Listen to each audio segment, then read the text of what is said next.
And grieving is being honest. That honesty is going to allow you to say, you know what, I thought I had a great marriage, but then that marriage, that portion of the marriage is no longer. So if I decide to reconcile, I know that I can't go back to that same portion of my marriage. It has to be something that's created from this point forward that I'm choosing after I've emotionally processed and healed, and I'm on the road to recovering and now can see things clearly. I've re-examined my morals. I've re-examined biblical or scriptural values and instructives as it relates to marriage. And I still want to consider myself a candidate. And I've prayed and I received this confirmation that this is something that he has in store for me. When you do that, honesty is very important. And so you're not sitting up on a pedestal, making it look like it's just peaches and cream and a cakewalk.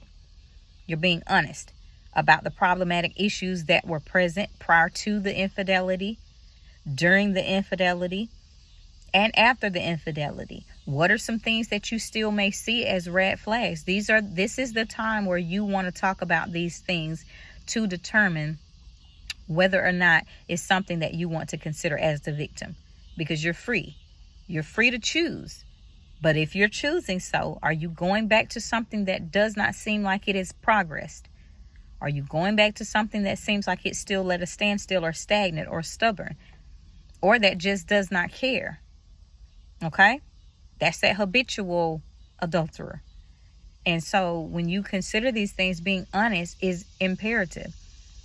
And then on top of that, allowing yourself to be healed and honest. And then you want to also allow yourself to establish self-love, guys. You have to get to a point where you start to love you again. Because a part of what infidelity does is it breaks down character. It breaks down confidence. It breaks down self-valuation. It breaks down your morals. It breaks down your standards. It breaks down the design of what you had formulated in your mind as a wholesome, healthy,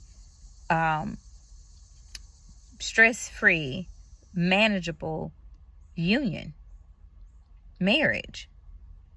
And so when this happens, a part of your healing process and being honest with yourself is reestablishing the love that you had for yourself as an individual.